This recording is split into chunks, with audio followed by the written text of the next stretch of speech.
நம்ம 270 டேஸ் ப்ரோக்ராமில் டே 2ல் நான் உங்களுக்கு 11th ஹிஸ்ட்ரியில் லெசன் 18 கொடுத்துருந்தேன். Early resistance to British rule. தமிழில் ஆங்கிலேயருக்கு எதிரான தொடக்க கால எழுச்சிகள் அப்படிங்கிறது 11ஆம் வகுப்பு வரலாறில் பாடம் 18. இங்கிலீஷ் வச்சு தான் சொல்கிறேன், ஆனால் தமிழில் தான் எக்ஸ்பிளைன் பண்ணுறேன். ஸோ அது இங்கிலீஷ் மீடியம் தமிழ் மீடியம் யார் பார்த்தாலுமே இந்த வீடியோ உங்களுக்கு வந்து ஈஸியாக புரியும்.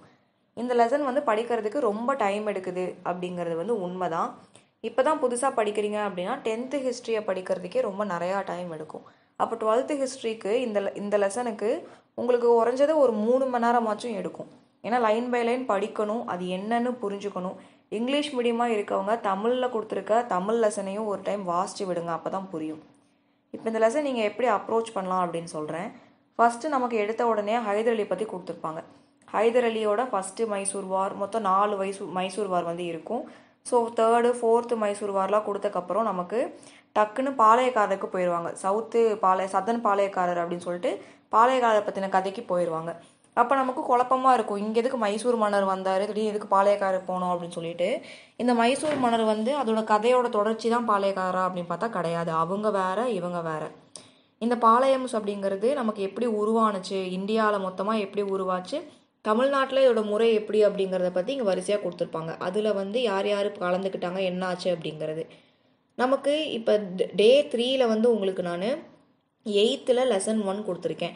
அந்த 8th லெசன் 1 வந்து நம்ம சிலபஸ்க்கு சம்மந்தமே இல்லாத லெசன் மாதிரி இருக்கும்.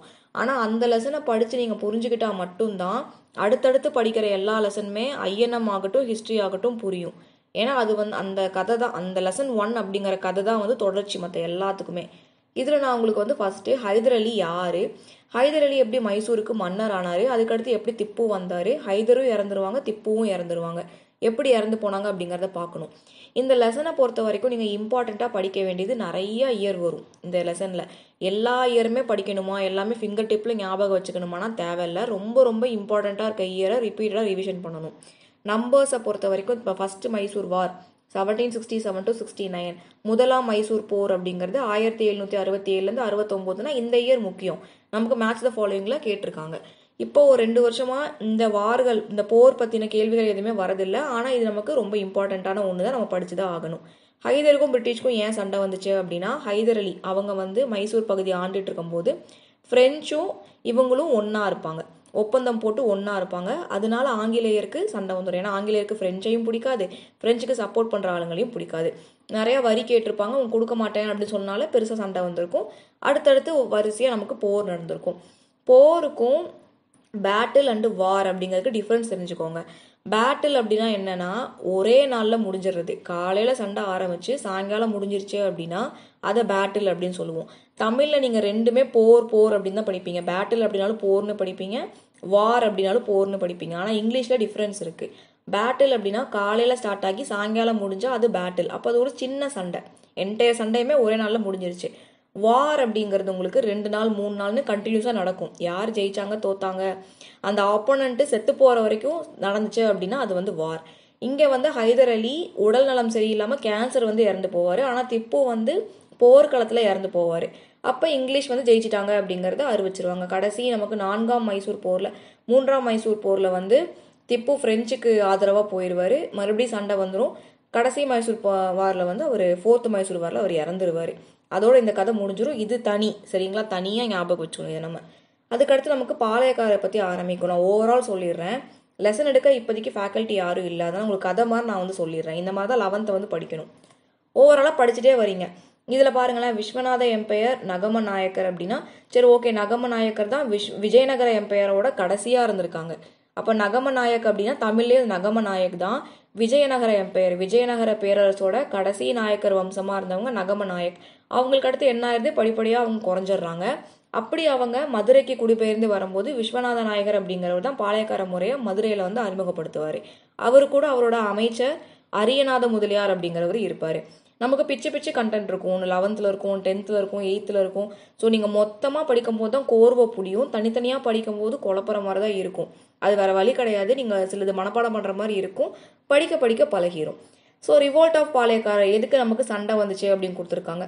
அப்போ நமக்கு ஃபஸ்ட்டு யார் வருவாங்க, பூலித்தேவர் வருவாரா. அவர் தான் முதல்ல பேட்டில் ஆங்கிலேயருக்கு எதிராக வந்து நான் உங்களுக்கு வரியெல்லாம் ஒன்றும் தரமாட்டேன் அப்படின்னு சண்டை போடுவார். அங்கே நீங்கள் முன்னாடி படிச்சிருப்பீங்கல்ல, அதே கதை தான் இங்கேயும் கொஞ்சம் பெருசாக கொடுத்துருப்பாங்க, அவ்வளோதான், வேற ஒன்றும் இல்லை. அவரை தொடர்ந்து வேலுநாச்சியார் வராங்க. வேலுநாச்சியார் பற்றி நோட்ஸ் எடுக்கிறது நம்ம போட்டிருக்கோம்ல, நோட்ஸ் மேக்கிங் நோட்ஸ் டேக்கிங்கில், அதே சேம் மெத்தடில் தான் நம்ம இதுக்கும் நோட்ஸ் எடுக்கிறோம். கதை பெருசாக இருக்குது அப்படிங்கிறதுனால பயப்படுறீங்க, ஒன்றும் இல்லை, ரீட் பண்ணும்போது நமக்கு வந்து சரியாயிரும். வீரபாண்டிய கட்டபொம்மன் பற்றி கொடுத்துருக்காங்க, அப்படியே வரிசையாக பார்த்துட்டே வரும் ஒன்று ஒன்றா. கடைசியாக வீரபாண்டிய கட்டபொம்மன் இறந்ததுக்கு அப்புறம் ஊமதுரையும் செவத்தையாவும் ஜெயிலில் போட்டுருவாங்க. ஜெயிலில் வந்து அவங்க அங்கேருந்து தப்பிச்சு கமுதிக்கு போயிடுவாங்க. கமுதியில் வந்து அவங்கள மருது பிரதர்ஸ் அப்படிங்கிறவங்கள மீட் பண்ணுவாங்க. மருது பிரதர்ஸ் அவங்களோட சொந்த ஊரான சிறுவயலுக்கு இவங்க 2 பேருமே கூட்டிகிட்டு போயிடுவாங்க. ஸோ கதையோட தொடர்ச்சியாக அப்படியே போயிட்டுருக்கும். கட்டபொம்மன் அவரோட அமைச்சர் சிவசுப்பிரமணியம் எல்லாரையும் தூக்கில் போட்டதுக்கு அப்புறம் கட்டபொம்மனுக்கு 2 சகோதரர்கள் இருப்பாங்க, ஊமதுரை செவத்தையா அப்படின்னு. அவங்க 2 பேரையும் ஜெயிலில் போட்டுடுறாங்க. ஜெயிலில் போட்டு அவங்க வந்து பாளையங்கோட்டை ஜெயிலேருந்து தப்பிச்சு கமுதிக்கு போயிடுவாங்க. கமுதியில் அந்த மருது பிரதர்ஸ், மருது சகோதரர்கள் அப்படிங்கிறவங்க கமுதியில் போய் பார்க்குறாங்க. இவங்க அவங்களுக்கு வந்து ஆதரவு தந்து நீங்கள் வாங்க நம்ம ஊருக்கு போகலான்னு இந்த மருது சகோதரர்கள் அவங்க ஊர் சிறுவயலுக்கு வந்து அவங்களை கூப்பிட்டு போயிடுவாங்க. இதை தொடர்ந்து அடுத்தடுத்து சண்டை வரும். அப்போ வந்து தெரிஞ்சு போயிடும், இந்த மருது சகோதரர்கிட்ட தான் செவத்தாயாவும் ஊமதுரை இருக்காங்க அப்படின்னு தெரிஞ்சு போய் பிரிட்டிஷ் வந்து கேட்பாங்க. இவங்க வந்து இல்லை நாங்கள் தரமாட்டோம் அவங்கள அப்படின்னு சொல்லி இவங்களுக்கும் பிரிட்டிஷ்க்கும் சண்டை வந்துடும். இப்படி வரிசையாக ஆங்கிலேயருக்கும் மற்றவங்களுக்கும் எப்படி சண்டை வந்துச்சு அப்படின்னு பார்க்குறோம். தீரன் சின்னமலை அப்படிங்கிற தனியாக ஒருத்தர், அவர் வந்து நமக்கு யாரை எதிர்த்து நிற்பார், முகமது அலி அப்படிங்கிறவர் ஏற்று நிற்பார். முகமது அலி அப்படிங்கிறவர் திப்பு சுல்தானை சேர்ந்தவர். இந்த மாதிரி கதை வந்து ஒன்றொன்னா படிக்கும்போது உங்களுக்கு புரியும் ஏன் சண்டை வந்துச்சு. வேலூர் ரிவோல்ட் அப்படிங்கிறது வந்து திப்பு சுல்தான் கதை பார்த்தோமா முன்னாடி, நம்ம ஹைதர் அலி திப்பு சுல்தானோட கதையெல்லாம் கொடுத்துருக்காங்க. அப்போ திப்பு இறந்ததுக்கு அப்புறம் திப்புவோட மகன்கள், திப்புவோட மற்ற சொந்தக்காரங்க, கிளர்ச்சியாளர்கள், அவங்களோட சோல்ஜர்ஸ், அவங்களோட படை வீரர்கள் எல்லாரையுமே பிடிச்சி வேலூர் ஜெயிலில் தான் போட்டிருப்பாங்க. வேலூர் ஜெயிலில் வந்து எல்லாருமே அந்த சிறையை பாதுகாத்துட்டு இருக்க காவலர்களும் இந்துக்கள் தான். உள்ளே இருக்கிற இந்த திப்போட ஆட்கள் தான் வெளியே இருப்பாங்க, உள்ளே இருப்பாங்க. ஸோ அவங்களுக்குள்ளே அவங்க பேசிக்கிட்டு ஓகே அப்படி ஒரு நாள் வந்து நம்ம வந்து பிரச்சனை பண்ணி சண்டை போட்டு இங்கேருந்து தப்பிச்சிடலாம் அப்படிங்கிற மாதிரி அவங்களுக்குள்ள பிளான் பண்ணுவாங்க. அப்படி பிளான் பண்ணி ஒரு நாள் என்ன ஆகும், வேலூர் ரிவோல்ட் அப்படிங்கிறது ஒரு நாள் அவங்க தேதியை ஞாபகம் வச்சுக்கிட்டு சண்டை போட ஆரம்பிச்சிருவாங்க. அப்போ திப்புவோட சன் ஃபத்தே ஹைதர் அப்படிங்கிறவரும் அந்த ஜெயிலில் தான் இருப்பார். அவரை வந்து மன்னராக அவங்க ஏற்றுக்கிட்டு அவரோட தலைமையில் இவங்க கிளர்ச்சி பண்ண ஆரம்பிச்சிருவாங்க. அதான் வந்து வேலூர் ரிவோல்ட் அப்படிங்கிறது. இதில் முக்கியமாக வெளியில் வந்து இந்த சோல்ஜர்ஸ் சப்போர்ட் பண்ணாங்க அப்படின்னு சொன்னேன்ல. இப்போ வெளியே இருக்க சோல்ஜர்ஸ், அதாவது ஒரு சிறை இருக்க சிறைக்கு வெளியே வந்து பாதுகாவலர்கள் இருக்காங்க அப்படின்னா அந்த பாதுகாவலர்கள் வந்து ஆங்கிலேயர்களுக்கு ஆதரவாக தான் இருப்பாங்க. திடீர்னு அவங்க எப்படி திப்புவோட மகன்களுக்கு ஆதரவாக போனாங்க அப்படின்னா அங்கே வந்து அது அறிமுகப்படுத்தின புது புது யுக்திகள், திட்டங்கள், புது புது சட்டம் அப்படிங்கிறது தான் அங்கே வந்து முக்கியமாக இருக்குது. என்ன சட்டம் அப்படின்னா, ஒரு ஜெயில் இருக்குது அப்படின்னா அந்த ஜெயிலில் வந்து இருக்கிற எல்லா சோல்ஜர்ஸும் எல்லா படை வீரர்களுமே ஒரே மாதிரியான உடை அணிஞ்சிருக்கணும் அப்படிங்கிறது வந்து ஒரு ரூல். இப்போ நம்ம ஸ்கூலுக்கு போகிறோம் அப்படின்னம்னா கண்ணில் பார்க்கறதுக்கு யார் ஸ்டூடெண்ட்டு யார் டீச்சரு அப்படின்னு தெரியறதுக்காக யூனிஃபார்ம் போட்டு வர சொல்லுவாங்கள்ல, அந்த மாதிரி சிறையில் இருக்கிற இந்த காவலாளிகளை வந்து ஒரு யூனிஃபார்ம் ஒன்று அறிமுகப்படுத்துவாங்க ஆங்கிலேயர்கள். அந்த யூனிஃபார்மில் வந்து அவங்க வச்சிருக்க டர்பனில் சிலுவை போட்டிருக்கும். அப்போ அங்கே இருக்கிற அந்த போர் வீரர்கள், அந்த அந்த காவலாளிகள்லாம் யார், பாதி பேர் ஹிந்துவாக இருப்பாங்க, பாதி பேர் முஸ்லீமாக இருப்பாங்க. அவங்களுக்கு போய் சிலுவையை போட்ட தொப்பியை கொடுத்தா போடுவாங்களா, அது ஒரு சண்டை நடக்கும்.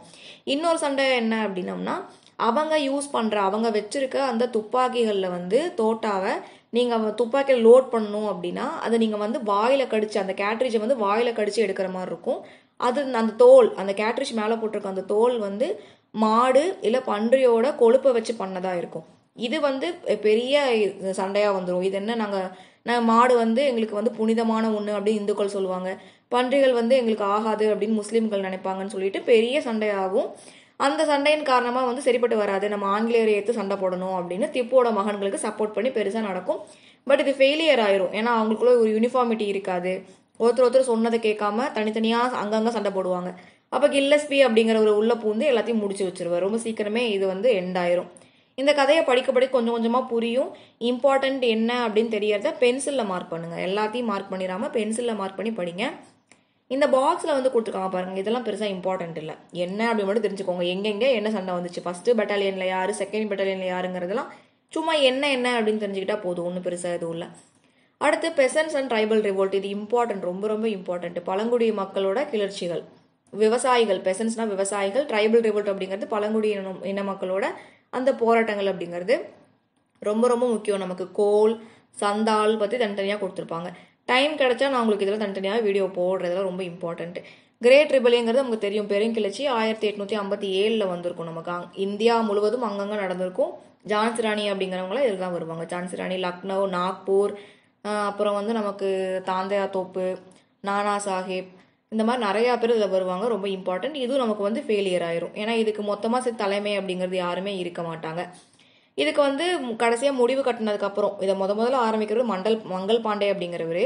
இதுவும் முடிஞ்சதுக்கு அப்புறமேட்டுக்கு நம்ம பிரிட்டிஷ் ஆங்கிலேயர்களோட அந்த ஈஸ்ட் இந்தியா கம்பெனி அப்படிங்கிறது இங்கே முடிவுக்கு வந்து நமக்கு லண்டனில் இருக்கிற க்ரௌன் ரூல், மகாராணி ஆட்சி வந்து வந்துடும். அதோட இந்த லெசன் வந்து கம்ப்ளீட் ஆகுது. இந்த ஒரு டாப்பிக்கோட லெசன் வந்து கம்ப்ளீட் பண்ணுறாங்க. குயின்ஸ் ப்ரொக்ளமேஷன் அப்படிங்கிறது ராணியோட அறிக்கை, ராணி விக்டோரியா அறிக்கை 1858 அப்படிங்கிறதோட இந்த லெசன் நமக்கு வந்து கம்ப்ளீட் ஆகுது ஃபுல்லாகவே. ஸோ ஓவராலாக உங்களுக்கு இந்த லெசன் எப்படி அப்ரோச் பண்ணணும் அப்படின்னு புரிஞ்சிருக்கும்னு நினைக்கிறேன். லெசன் எடுக்கிறதுக்கு நமக்கு ஃபேக்கல்ட்டி அவைலபிளாக இல்லை. எனக்கு வீடியோ போட முடிஞ்சுது அப்படின்னா நான் உங்களுக்கு வந்து வீடியோ கொடுக்குறேன். டவுட் இருந்தால் டெலகிராமில் கேளுங்க. வீடியோ வந்து இப்போ தான் ஃபஸ்ட் டைம் பார்க்குறீங்க அப்படின்னா ஹர்ஷா டிஎன்பிஎஸ்சி கிளாஸில் பிளேலிஸ்ட்டில் 270 days ப்ரோக்ராம் அப்படிங்கிற வீடியோஸ் இருக்கும். அதை வந்து ஃபுல்லாக பாருங்கள், உங்களுக்கு யூஸ்ஃபுல்லாக இருக்கும். தேங்க்யூ.